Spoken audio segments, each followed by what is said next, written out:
able to play in this game. Wang absolutely zooming down the pitch to try and intercept the first pass. Initially a slightly poachy look, but everyone matching up now. That's Courtil on disc, dumps back to Langlois, swings to Bardin, and that's a lovely deep shot going, and a beautiful layout from Jan Courtil, and that is one apiece. Hello, here we go. You can tell, you know, a little bit more intensity, a little bit more spice now that it's bracket play. And I think the Jets are using that as fuel for the fire, because that is a good way to get your team on the board. Not only, obviously, it's always nice to score, but doing so in a fashion like that, it really does get the adrenaline pumping. Yeah, definitely. And also, very safe layout, was able to get two hands on it and clutch it into the chest. Obviously, those full extension one-handed layouts do look spectacular, but not quite as safe. Yeah, it does add the element of the ground strip into play. Yeah, definitely, or a sand strip, I suppose, in these conditions. You know what? I'll take it. Just seeing it again on the replay. Getting it towards the break side. Big pivot around. Still, it's an awful lot to do for Courtil, but he does it immaculately. And then flings it away from him in celebration. Almost like he's putting one up for some flutterguts. So big pull from Goliath is going to float for a while. And again, I'm loving this Jets intensity in chasing down the pull.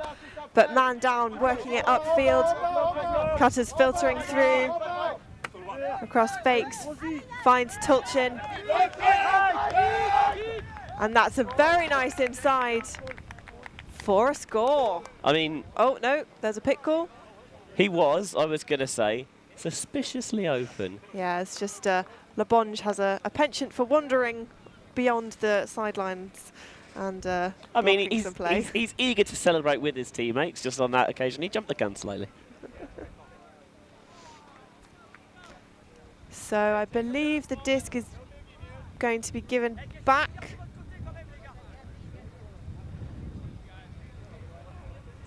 So perhaps a bit of discussion between Smith and Goliath about how far away he was or where they need to set up. That seems to be happy with all parties. So Schaff back on disc, taps the disc in and immediately dishes it off to Smith. Well fielded, it was a little bit behind him. And that's a beautiful shot across the field to Matt Schaff. Yeah, it scythes and it bisects the defense. I'm an absolute sucker for an inside flick. Especially... yeah. Sorry, no, I was going to say, I think people who've watched the stream this week are more familiar with that, and then I'll let you, I'll get back out of your way. No, I was just going to say, especially when it's as flat and direct as those ones are. Sometimes they're a little bit curvy, and it's just when it's just kind of pinged to its intended target, it looks very nice. You're right, but that one is, I mean, it's parallel to the ground the entire way. So a very tight race thus far. We're just seeing the end of the discussion here. Yeah, so because he's catching up a bit, but obviously not taking liberties because he was a little bit further away, and they're saying that, you know what, I can catch up a bit, but rather than coming right to you, I probably wouldn't have been even with the pick.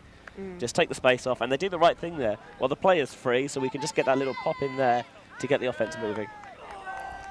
So man down with a slight advantage here. And Jets in a horizontal setup. Oh, wow, incredible bid. And it's clean. So man down have a chance for a break and to extend their lead. Brilliant play that from Lebonge. He's been a really, really key player for this man down side on both sides of the disc. So Stewart, not a lot of options upfield. And oh, I thought I had pick call, but I'm hearing things. Pletcher on the sideline. Looks for his dump. Finds. And they're knocking on the door of the end zone now. Stewart fakes the inside, dumps back to Pletcher. Very calm from this man down side, and there is the oh gosh! Just about. On the second time of asking, between the knees, that is Adam Schwartz. Oh, gosh, my heart, I imagine he had more of a heart attack than I did. But he maintained his focus and he made the catch well. And that time, it looked like they were trying to get a player isolated at the front of the end zone. But for whatever reason, the force was in the right place or there wasn't enough separation. They didn't quite get the break side shot they wanted, so they were happy actually to just take the resets until they could find a more available cut, which they did with Schwartz, who just about secured the catch.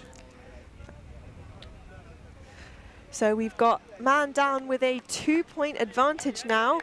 Jets' offense need to get it together. At a certain point, you have to just be really smart with seeing who those defensive matchups are and, you know, taking into account, okay, that's LeBonge, let's make sure we put the disc out far enough in front or put the right angle on it to just not allow him to make any, you know, great layout defensive plays. It's about throwing to your receivers. There are some players where you can, they're taller, they've got a big wingspan, you put it up high. Other players who churn up the ground so you can put it far in front. And then other players, they like it right and close into the chest so they can get it quickly because the windows are very small. Certainly. It's all about that reading of the game that you would expect players of this vintage to have. Very much so. So we've got Seal, who's got a snud over most of his face, and that's a cracking pull, but it's not going to roll out of bounds, so Jets trapped quite far back in their own end zone. There's no force, so they're using that extra player to just really make the options difficult, but he finds Maehr. Rabet's on disc, finds Goliard. There's a deep cut developing, doesn't fancy it, he's looking for a swing, and that's nice movement from Rabet to get open on the far sideline now. Swings to Goliard. Rabet again, really beautiful using the width of the pitch. Oh, fakes the round. Goliard in the middle of the pitch, staring towards the end zone. Not a lot of movement. There's Rabet again. Oh, and that's a very high disc, and it's just snatched out of the air. Slight collision between Wang and Goliard, but no call. And there's no one on the force. Clearly, they're doing the idea of we'll take the deepest players first and then fill forward. But they can't seem to find a way to bounce that give-go to really utilise that French player. LeBonge fakes the... oh, wow. Well fielded by Seal with just the one hand. That's Shapiro on disc. Dumps back. Tilchin.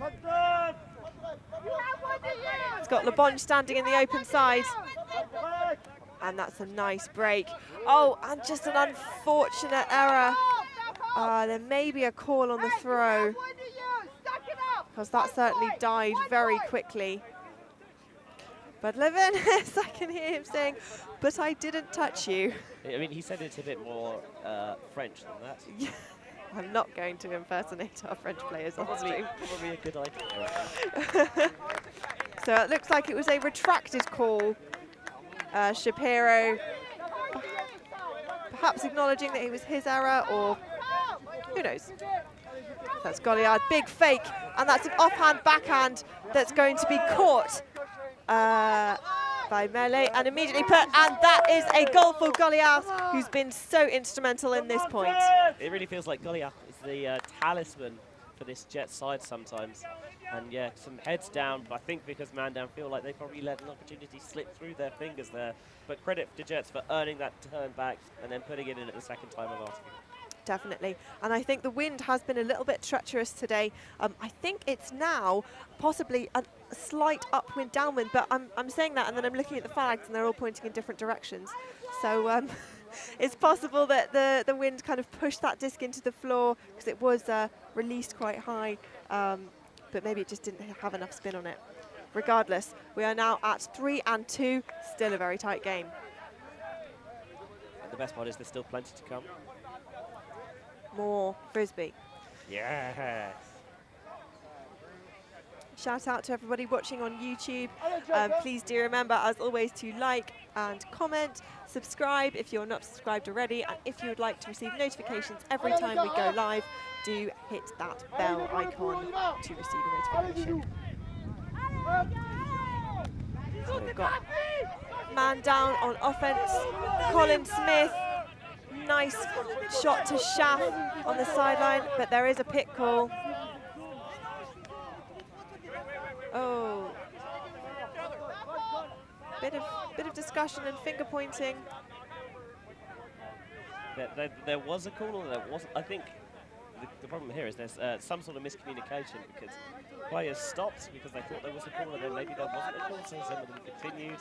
I think generally, if you think there's a stoppage and everyone stops, even if it wasn't a stoppage, probably just treat it as a stoppage. I think it was maybe a pit called, but on someone from their own team, causing the obstruction.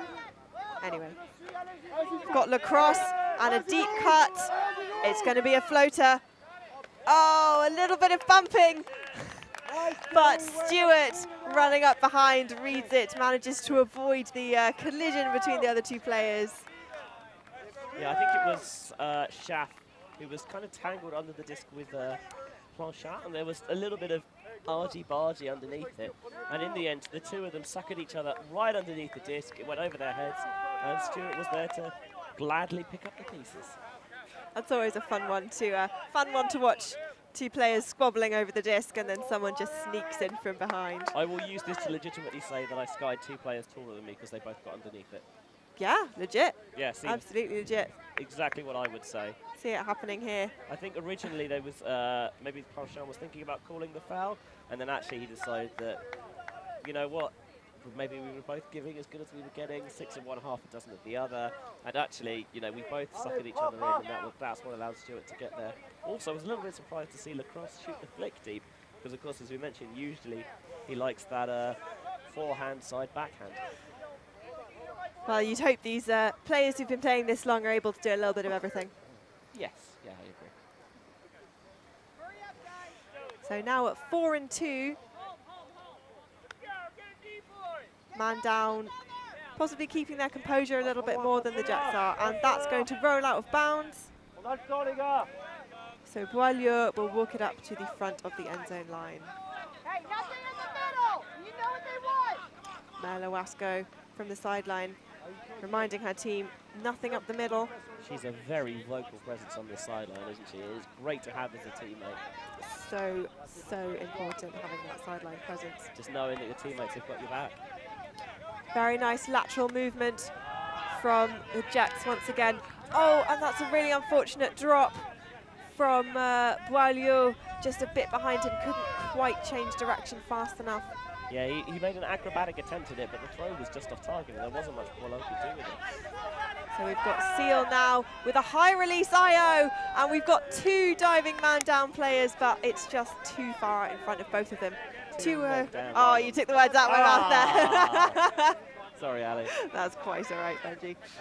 It's a shame, because if that worked, it would have looked like a genius decision. So we've got Goliard to Mallet. Boileau to Goliard once more, and there's a deep cut. Doesn't quite fancy it, dumps off. And that's a very nice shot through the middle, despite what Iwasco warned earlier. Again, I do love this dump swing, and that is well towed by Mallet, who spikes the disc onto the floor. You've got to be happy with that one as a Jets player. Do you think Jets are pumped? I think Jets are pumped. I think Jets are certainly a little bit pumped up after that. And, you know, this is what you need to do. The last thing you want to do is, you know, sometimes, you know, you will lose bracket games. Unfortunately, it's just a way of life. You know, I'd like to meet the player who never loses a knockout game in their life. They'd be a lot luckier, I think, than I would. But the last thing you want to do is kind of, you go out meekly. You don't want to go down without a metaphorical fight. Yes, definitely. Obviously, going down without a literal fight, that's fine. Yes, no fisticuffs, please. So we'll have here the Jets D-line, and it looks like Goliath is playing his third point in a row, which, wow, credit to him, that is some fitness. I mean, we've said it multiple times this week that these players are in phenomenal shape, and this is not phenomenal shape for their age. It's just phenomenal shape. Yeah, full stop. These guys are fit. Oh, that's not going to come back in bounds. I wonder where it went out. Yeah, man down are going to have quite a short field to work with, and that's an unfortunate missed throw from Garnier.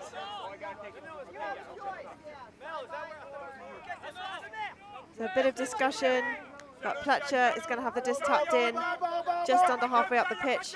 Oh, and it's an unfortunate missed throw, the cross diving to try and save it, but just too far in front. Jets wasting no time in working the disc upfield. Garnier's looking towards the end zone. Nice cut from, I believe that's Courtil. Dumps off to Chevalier. And a throw and go. Coming back, the man down players. Oh, wow. Is that okay? Yeah, I thought as much. Do you want to use the phrase?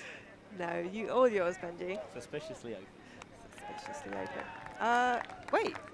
No, I think it's been a retracted pick. That is a goal. Maybe they decided that perhaps they weren't quite close enough when they called it. Yeah, quite possibly. You do have 2 seconds after the pick happens to call the pick. So either perhaps they realised they were too far away, or just it was over that 2 seconds.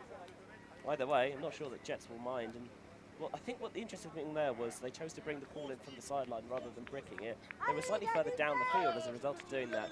But Jets set up that sideline trap very early on, and they found it really difficult to work their way out of that very cramped space. So you wonder perhaps maybe it wasn't far enough down to justify doing that, and they'd have been better off taking it from the brick moat where they've got kind of the full width of the field to work with. I think that's definitely an interesting call, and it does depend on the team and how comfortable they are in their sideline plays and breaking the force off the sideline. I think as the wind starts to pick up, you're right, and putting the disc a bit more centrally is potentially the better call. But sometimes you do just forget to brick it though, don't you? forget to make the signal and you've already picked the disc up. No comment. So we're now at 4 apiece. This game is staying tight. It is indeed. As the Jets defense runs down, we've got a lot of quick handler movement from Smith and Seal. Don't think any of the other players on the team has touched the disc yet. Smith and Seal worked it up to the brick mark on their own, and they're going to continue. But a foul call and an immediate contest without any discussion. I'm not sure how I feel about that. I think he's saying that I was firmly in my spot. You were pivoting into me. Yeah, that's true. That is at least the argument of him. The discussion. And a stoppage as well. Seal, I don't think, seems to have noticed. He's just having a little. Okay, that's a violation. So again, one of those situations where it was a stoppage and someone didn't know and they kind of carried on, or it wasn't a stoppage but everyone thought it was, so everyone just stopped. Had a couple of those this game, actually.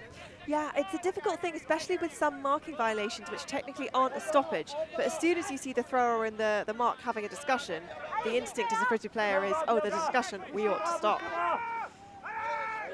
And that's a nice dump throw, well taken down by Smith. Oh, and that beautiful IO shot.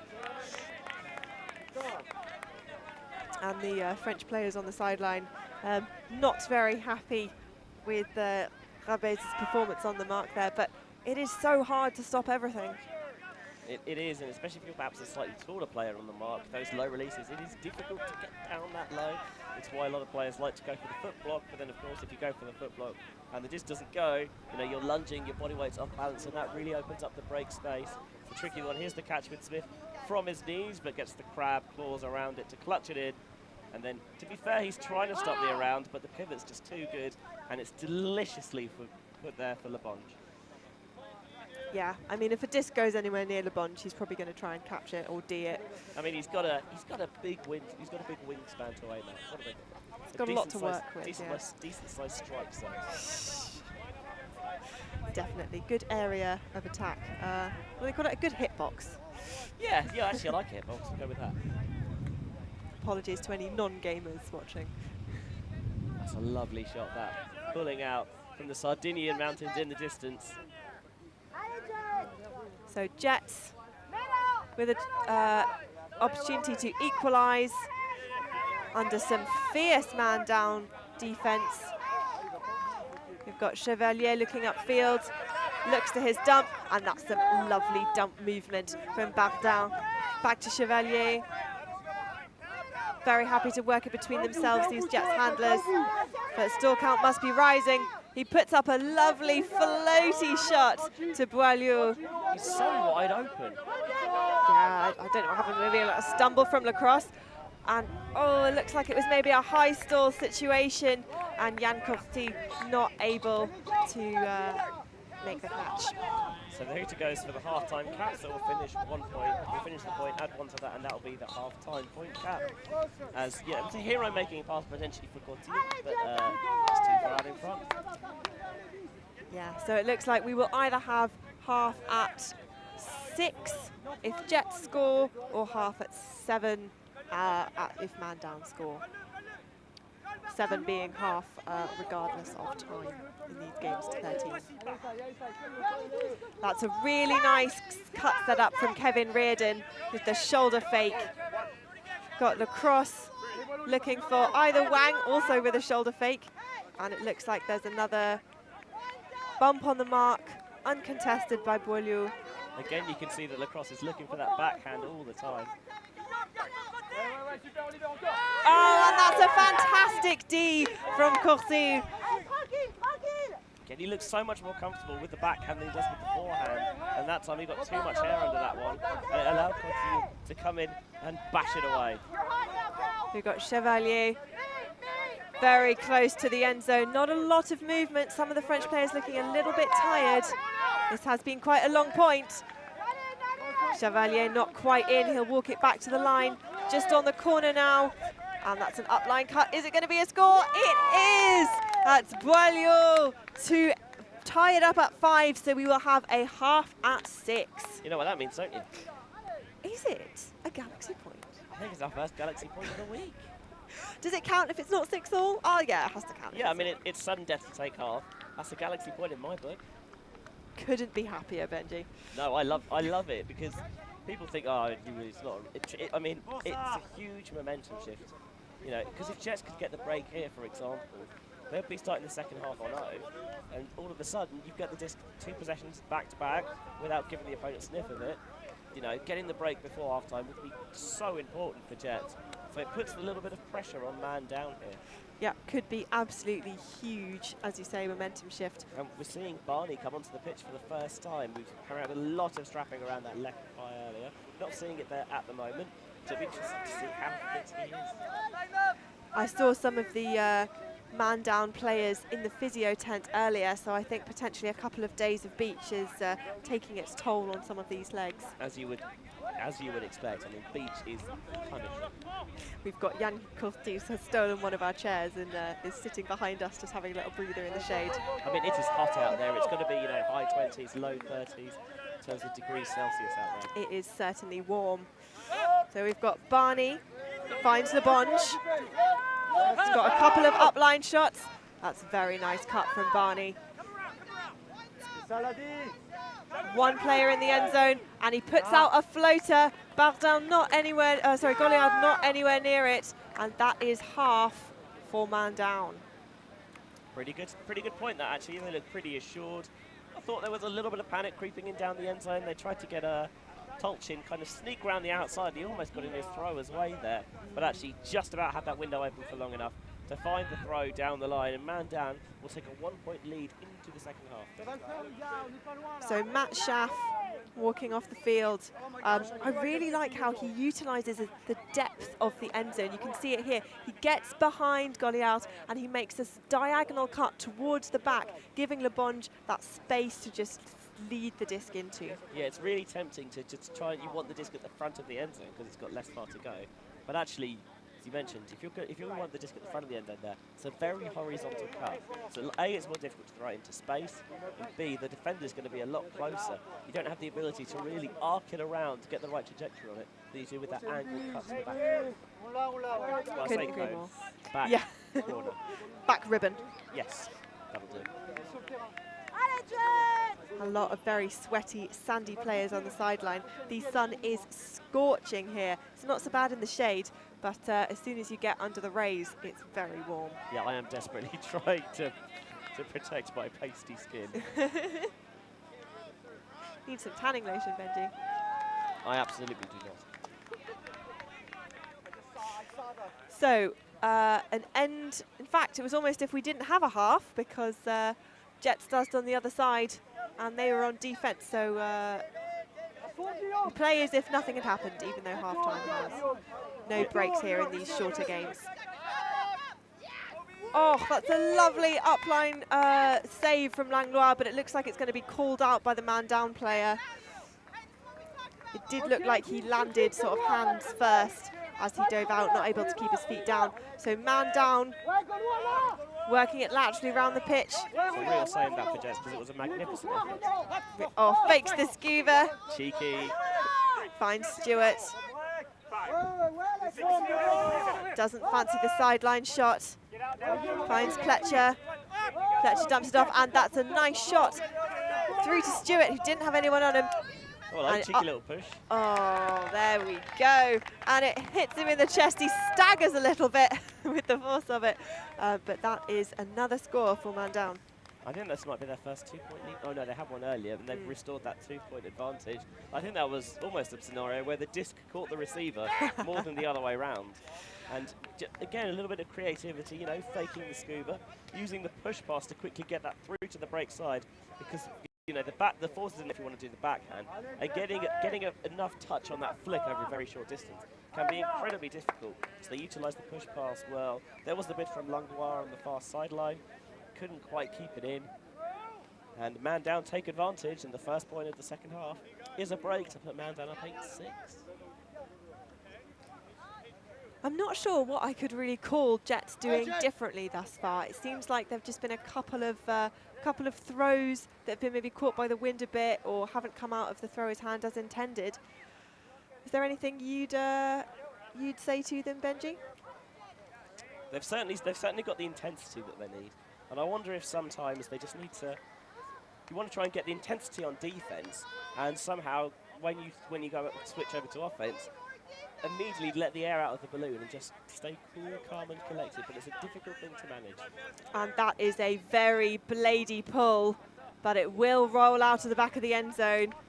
So Bardin will walk it to the front. It's a difficult thing, those pulls, because you want them to be blady and uncatchable, but then of course having them roll out of the back of the end zone, not ideal, though it does give you an opportunity to set up your defense as man down have done. So poaching off the thrower for the initial look. It looks like they are matched now. Got Mallet. Oh, and he throws it just too far for Goliard. That's a short field turn, and man down immediately looking to capitalise. Miscommunication. I was trying to think of it. Oh, into the end zone for the goal for Reardon. I was going to say he threw the disc down the Jubilee line and Goliard went down the Bakerloo. And then I worked out, no, that doesn't work for Paris, and then I realised that the metro system out there just uses numbers, I think, and it's a lot less interesting. There was a miscommunication, I think, Yes. to sum up. But credit to man down, because, I mean, ruthless efficiency on the side. Yes. Just as I was saying earlier, it looks like Jets are making all the right shapes, but it's just the throws that aren't necessarily going their way. And it's, you know, miscommunications, they're more punishing when they're in the handler set, because of course you're giving players shorter fields, and it feels more frustrating because it feels like the reset cuts, you know, those dumps, they should be the really safe, sensible passes. And when you don't get rewarded for doing it, sometimes it makes you wonder why you bother. It does, honestly, because you can throw some filth downfield and someone will catch it, and you throw a nice, safe, sensible dump pass and you're not quite on the same page, and you kind of think, I know it's a false positive or a false negative, but is it worth it? Yes, yes it is. Benji, don't encourage this kind of behaviour. All right, nerd, settle down. So Jets looking to maybe make another spectacular play and galvanise themselves into getting a bit of a D-roll. He's got some nice give and go with the handlers. Man down once again, poaching off that dump. Oh, going to his knees. Nice shot through the middle to Corti. And there's a pit call from Walio. Quite a lot of picks in this game so far. Everyone get the guns out. Haha. Yes, indeed. Oh, and Jets player scoobas it towards Pletcher. Picks it up after it collided with his ankle.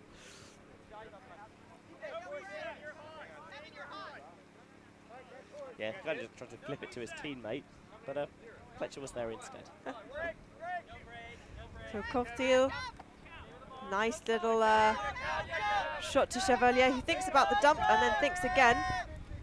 And there's another pick up field. Not sure it affected that particular dump throw. I don't think it did. It's just a question of, I mean, they're trying to improve it. You can see they're trying to space themselves a bit further apart now to try and prevent those picks. But as it gets clustered, those picks do happen. It's one of the issues with playing a tight vertical set. So Chevalier still on disc. Langlois trying to get free up the line, isn't able. Is it going to hang? It is not. Very nearly did. I mean, very, very large gesticulating there from the throw. And actually, something I really want to draw credit to there is the dump defense there from Carol Wang, because he was shuttling and squirreling back and forth, really mirroring that off-handler. Excellent work. And that's so hard to do on beach when changes of direction are that much harder because you don't have that same push-off in the sand. So man down, that's a nice inside shot to Pletcher. He's got a deep cut. I think there's just too many players in the way. Oh, and that just sneaks past the hand of Value. Takes advantage of the face mask. Face mask? Face mask. Clearly we've been in COVID times. Gosh, that disc looked like it barely rotated, but Fletcher managed to scoop it off near the floor. That's Wang on just the edge of the end zone. He's got a couple of streaking man-down players, and just a quick pop off to Kevin Reardon. Not enough communication from the downfield about where the defense should be, but it looks like there may be a call. Yeah, the deep put from Pletcher.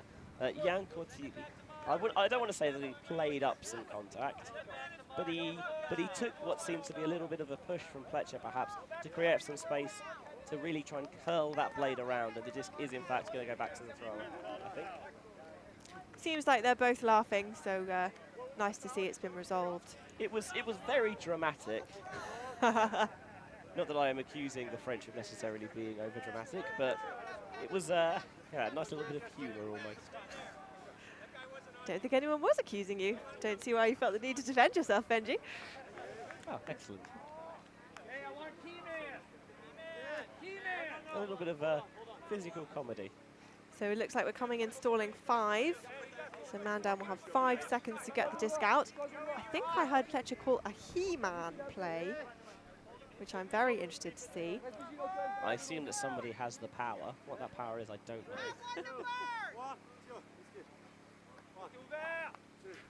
That's excellent changes of direction. Oh, wow. Caught on the second attempt by Kevin Reardon with the big fake. He looks at Wang, not fancying it. Pletcher again. Finds Reardon. Reardon looking into the end zone. Oh, puts up a high one, but it's taken down. And Jets are back on offense. It's one of those ones that is so frustrating because it seems to, as soon as it gets to you, it pops up, and then as soon as it gets past you, it pops down again. Oh no, and that's just been juggled out of the hands by Boileau. This is turning into a really long point in this sun. And there's Wang. Jets just maybe not having the gas left to play as hard a defense on this point as they otherwise could have. And that is yet another point for the American side. Yeah, it seems like their title hopes may be coming to a bit of an end here. Man down have just put the hammer down at the start of this second half. And in a point with as many twists and turnovers. It can be so hard just to find that defensive intensity after what must feel like the nth turn and really mark these seemingly tireless man-down players. It's one of those things, because there's been a few turnovers, you want to get the point over quickly, so maybe you rush things and that causes more turnovers. So you get more tired, so you make worse decisions, you don't execute as well, so there's more turnovers. One begets another. Yeah, and so on and so forth. But that drop from Boileau was just real heartbreak, 'cause it looked like he had about 4 goes to try and get control of it. But I think the wind as well, when the disc is bobbling up in the air like that, the wind just loves to push it further and further away from you. It is a cruel mistress, the wind. So we're at the 40-minute mark in this game. There are 5 minutes left before the soft cap will go. So the Jets will need to really put on the Jets if they want to draw level. Another huge pull from Colin Smith, which this time will not roll out of the end zone. Jets wasting no time.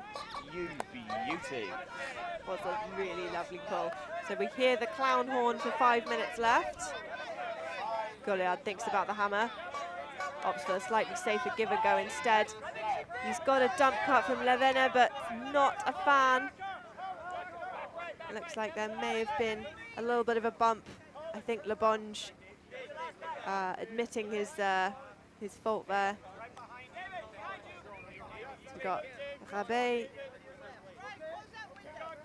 looking around, making sure everything's okay, checks the disc in as the mark isn't quite close enough to do it.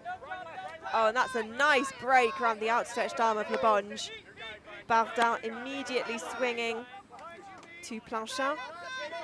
Oh, and that's just behind the outstretched arm of Goliard.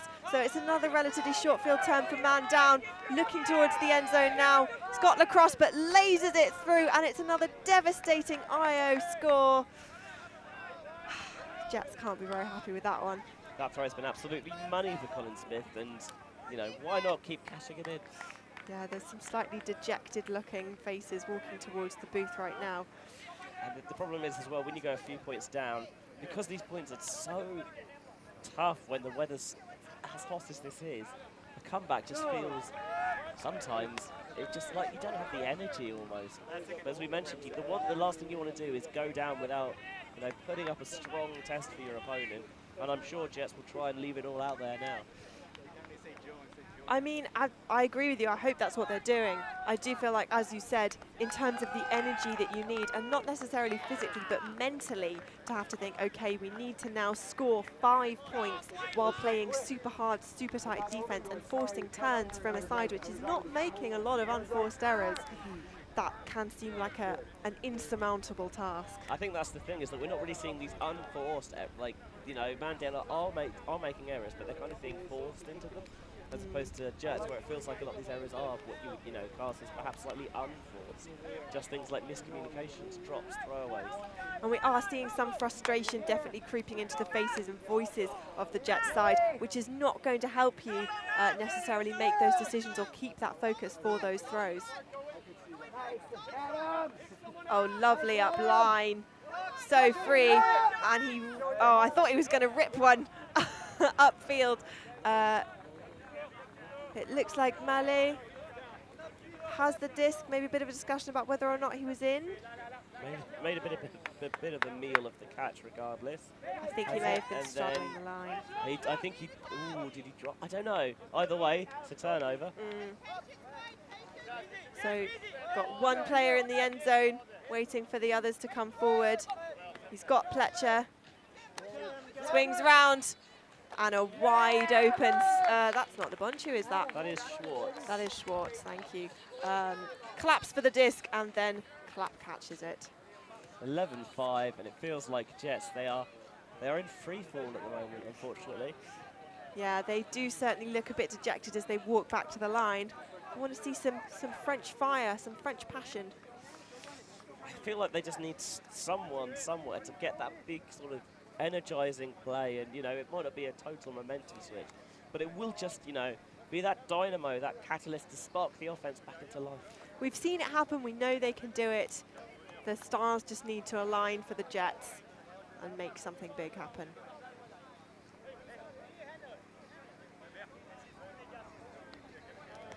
So only a few minutes left. There is now 60 seconds until the clown horn will sound for the soft cap. So it's possible that it will go during this point, and then it will be either a game to 13 or a game to 12. A little bit of discussion from the man down side, Jets signalling their readiness. Seeing Barney for the first time in since I think in the second half. Seeing a Wasco for the first time all game as well. So, you know, utilising the full depth of their roster here, man down.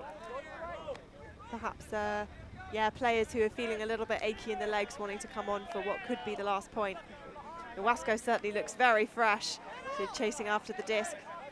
We've got Goliath. Oh, he wants the deep shot, but Reardon comes around to prevent it. Low hands from Reardon. And that's a throw that looks like... And there's another shrug from Loic Langlois, maybe admitting he could have got it, but just wasn't expecting it to come in at that speed. So it's a short field turn, and that is another score just before the horn goes. So it will be a game to 13, I mean, no matter what. Yeah, yeah. Game to 13, no matter what, so it goes. And, you know, we talked again about man down being, you know, so efficient off the turn, short field, one pass to swing it, another pass to score. Wham, bam, thank you, man, off you go. I really feel for the Jets here. They don't look like they're really enjoying themselves very much. And that's a real shame because... well, just a shriek from Goliath as he walks off the field. That is a noise that yeah, it's a strange one, but I think it just kind of sums up the frustration that the Jets have felt. Yeah, I mean, it really feels like some players are maybe really wanting it perhaps more than others on this Jet side, because some of them are definitely, you know, throwing themselves around trying to save discs, and others are kind of pulling up short and not giving it 100%. I mean, that's my uncharitable take from the commentator's booth. I'm sure it's a different story on field. It's just so easy when your heads drop. It can be so difficult to pick them back up again. Especially now they're 12-5 down, but then having said that, they were 12-6 down in their previous game. They got 4 on the bounce to put Borderline under pressure. They couldn't complete the comeback there, but we know that they have a break train in them. And perhaps it was only one, and they've used it already. I hope not. Wow, that is a big throw. Oh, and just glides over the fingertips. I think there was a bit of a forcing the misread from Kevin Reardon, and that's a really unfortunate because it was such a lovely put to Mallet. I think it's Stewart underneath the disc rather than Reardon because he's got those. Oh, sorry, yes. Sleeves. But yes. Yeah, I agree with you. The 1s and 7s look quite similar on the kit. What this means, though, in the grand scheme of things, man down now will have a disc with a chance to seal a spot in the semi-final. Let's hope they're not feeling the pressure too much. So we've got a zone look, or at least a poachy look from the Jets. Perhaps they discussed setting this up, just trying to contain this man down team, clamp on any deep throws. Oh, fakes the scuba, sells the mark enough to get the disc off. Fakes the shot through the middle. And it's a very tight cup. And is that a hand? Well, something's happened. Maybe a bit of discussion about whether or not the disc was up. It's close, isn't it? It's very close. It also looked like it might have landed on the line. I think it's going to be contested. Not necessarily I think it was out, but I don't think we could call it either way. So we'll see it again on the replay. It doesn't look like there's any contact perhaps on the throw, and then... Oh, it's close. My gut instinct says it was down. I think regardless of whether or not it was down, I think his part of his leg was already touching the line. So I think... Actually, no, because actually some of his leg was on the line regardless, so... It's... I mean, it looks like they're happy to contest it and send it back, perhaps.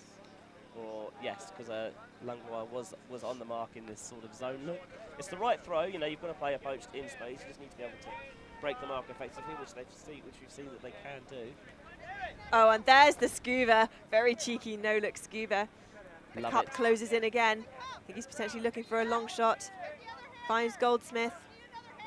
Goldsmith with 3 Jets players, and again, I think that was almost a hand block. I heard a sort of tapping noise. The cup catches up. Being told to swing it by his team, fakes the hammer, finds a nice inside shot to Stewart instead. Stone still doing bits, but an IO shot goes out. These IOs from this man-down team having been absolutely instrumental in many of their goals. And it's just a quick pass into the end zone. Nothing fancy, nothing flashy. And man down are into the semis. Well, that was a game of 2 halves. Do you remember when it was 6-5 Galaxy, when it was 5-all Galaxy point? I do remember. Man down put it in, and then in the second half, 7 in a row, did not even concede for a 13-5 victory. Yeah, I doubt you will see a better half of Ultimate All Tournament than we did there from man down. That was, yeah, really dominant performance. And I think the Jets maybe got inside their own heads a bit, because we've seen them play some really good Ultimate this weekend, and we've seen, seen and heard scorelines from other games which showed that they really do have it in them to play fantastic Ultimate. But I think maybe getting to the penultimate day of the tournament, bit tired, bit hot, and when you have a shorter roster, that really can take its toll. Yeah, you could see that as the game was going on, same players heading out there for Jets, and they looked a little bit tired, a little bit flustered perhaps in the hot Sardinian sun. And then it seemed like every now and then, man down could continually trot fresh legs out there, that extra bit of energy and impetus, and Jets didn't have an answer for it. Yeah, it's a shame, but that first half was certainly excellent and really hard fought. And the Jets have got to be happy with how they performed in the first half at least. Yeah, if they look back on this game, maybe look at the second half and work out, okay, exactly what were we doing wrong? But they showed in the first half that they can hang with teams in this bracket.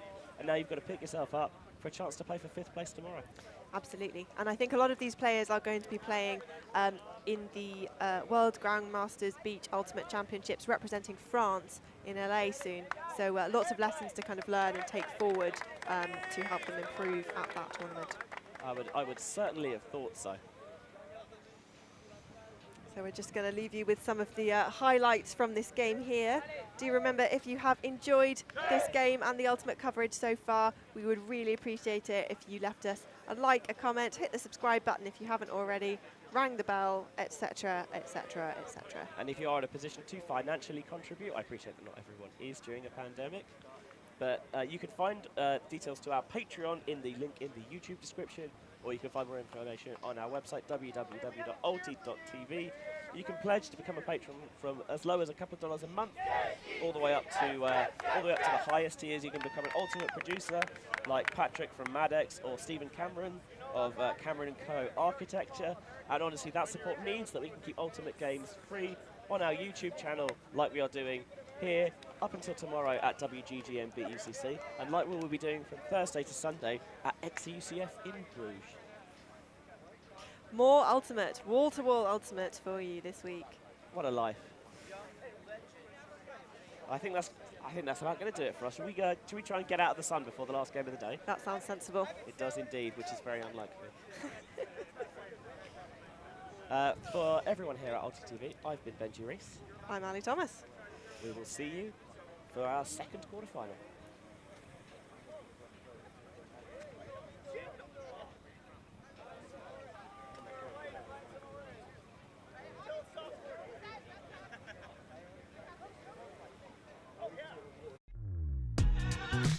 We are a group of Ultimate players, coaches and video enthusiasts. We've worked with the major federations and the greatest events. We're on a mission to make Ultimate huge.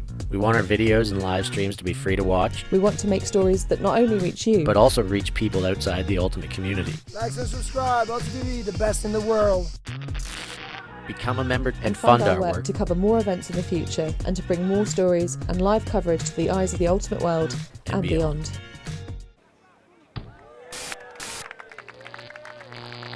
Ulti.tv